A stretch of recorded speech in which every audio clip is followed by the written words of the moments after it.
컴퓨터를 안 하게 해달라. 컴퓨터 게임하는 게 너무 싫다. 얘가 교회 찬양단에 가게끔 하려고 컴퓨터를 사주신 거예요. 안 하고 기다리면 엄마나 아빠가 해주니까 굳이 내가 노력을 들여서 하는 것보다 가만히 버티고 있으면 해주니까 그 결과물도 좋다 이거죠. 학부모 입장에서 긁히는 건 뭐가 있어요? 최근에 이제 이슈가 됐던 학생 중에 하나가 엄마가 이제 나쁜 모습을 전혀 안 보이려고 하다 보니까 부모님 네, 스스로가 엄마가 애한테 결과적으로 애가 이거 조금 뭐 하려고 하면 아니야 다 져주는 거예요. 근데 이게 구체적으로 뭐였냐면 저한테 오셔가지고 상담을 하실 때는 컴퓨터를 안 하게 해달라.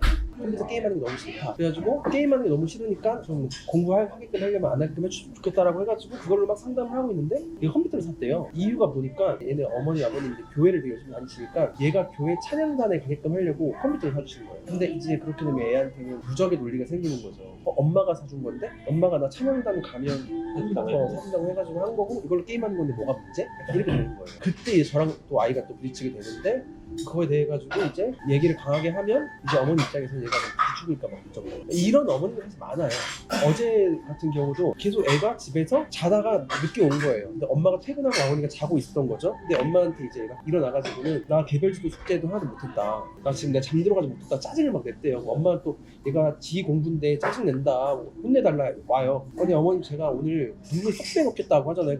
근데 또 혼내진 마시고요. 뭐 어떻게 하는 건 모르겠어요. 애들이 그런 말들을 많이 해요. 기다리면 누가 해주니까 해결해주니까. 그러니까 수행평가 같은 경우들도 제가 처음에는 막 다 써주고 이랬는데 안 좋은 거예요. 어느 순간 애들이 기본적인 것도 안 해요. 그래서 너가 그럼 집에서 어느 정도 해와 이렇게 하면 안 해와요. 근데 그냥 이 아이한테 물어봤어요. 너는 지금까지 살아오면서 어떻게 했냐 물어보니까 그냥 안 하고 기다리면 엄마나 아빠가 해주니까 굳이 내가 노력을 들여서 하는 것보다 가만히 버티고 있으면 엄마가 알아서 해주고 아빠가 알아서 해주니까 그 결과물도 좋다 이거죠. 노력도 본인 에너지도 안 써도 되고 결과물도 만족스러우니까. 그런 피드백 하는 애들은 나이가 대략 몇 살이에요? 완전 저학년 아니죠? 그쵸.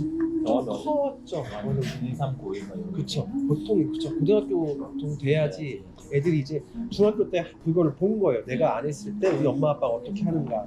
그거를 보면서 이제 버티면 되는구나 이 생각을 하는 거라서 진짜 많아요. 그 게임 같은 경우 이건 뭐 사실 인류가 멸망할 때까지 계속 나오는 이슈거든요. 게임을 못하게 하고 싶어요 부모 입장에서. 그쵸. 근데 그거를 애는 너무 하고 싶어. 그렇죠. 이거를 예를 들면은 둘 중에 하나인데 아예 못하게 하거나 적당히 하거나 하는데 아예 극단적으로 죽을 때까지 학원을 가지만 한 달 내내 게임을 봐 이런 부분도 있어요.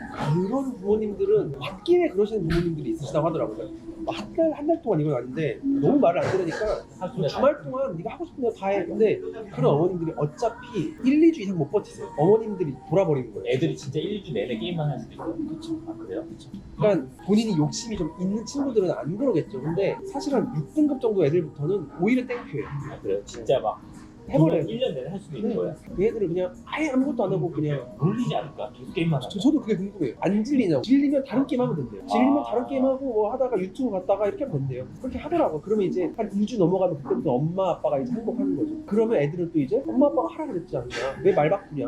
그러면서 나중에 이제 본인이 이제 뭔가 말을 바꿨을 때 엄마 아빠가 너 그때 그랬잖아. 엄마 아빠도 그때 말 바꿨잖아. 어른도 말 바꾸는데 내가 왜 말 못 바꿔? 약간 이렇게 나오면 그 논리가 애기들 밥 안 먹으면 어떻게든 막 고치해서 먹이는 부모님 있는 반면에 안 먹는 거 딱 끊고서 한 3일 후에 막 허지고 먹고 막 이런 게 있는데 그쵸. 게임 그게 안 된다는 게임 거죠. 그게 안 되죠. 그냥 할 수 있으면 네. 10년이고 한다. 그쵸. 그러니까 이게 뭔가 먹는 거는 진짜 배가 고파서 어쩔 수 없이 할 수밖에 없는 거잖아요. 근데 게임은 그러니까 어떻게 보면 아이 입장에서 진 거잖아요. 내가 이제 먹는 행위에 대해서 이제 안 하다가 살기 위해서 하는 거잖아요. 근데 게임은 본인의 가치관에 담겨 있는 거잖아요. 내가 좋아서 하는 거기 때문에 그게 뭐 굳이 아이 입장에서 행복하지 않는 거죠. 본인이 그게 자아 실현이라고 생각하고 살고 있으니까 그게 있어서 게임은 그게 안 되더라고요. 그래서 저는 항상 게임을 못하게 하면 애들은 더 하고 싶어 하는 게 애들 심리니까 게임을 안 할 수는 없다. 적당히. 근데 그걸 딱 정해놓고 규칙이 있어야 된다. 그러니까 저는 어머님들한테 말씀드리는 거가 핸드폰을 못 쓰게 하고 싶다. 근데 그럼 어떻게 하고 계시냐라고 하면 그냥 핸드폰 하지 말라고만 한다. 아니 시간을 정해놓고 나서 뭐 공부할 때는 에듀에서도 내고 하니까 공부할 때는 거실에 핸드폰 제출하고 하거나 아니면 12시 반에 자야 되면 12시 반에는 딱 핸드폰을 거실에 내고 잔다거나 그렇게 하면 그나마 효과가 있지. 왜냐하면 어머님들 아버님들도 옆에 핸드폰 있으면 자다가 깨가지고 계속 보잖아요. 그게 아이들이라고 해서 다른 게 아니거든요. 근데 그런 규칙을 안 정해주시고 그냥 하지마만 하는 게 애들한테는 의미가 없는 거죠. 그런 거 같아요. 끝도 없이 할 게 있는 네, 게임은 그게 안 되는 거예요. 게임 뭐 스타했다 배그했다가 유튜브 갔다가 인스타 갔다가 맞아요. 그러면 된대요. 잤다가 뭐 먹었다가 또 일어나 또 하고 네. 어,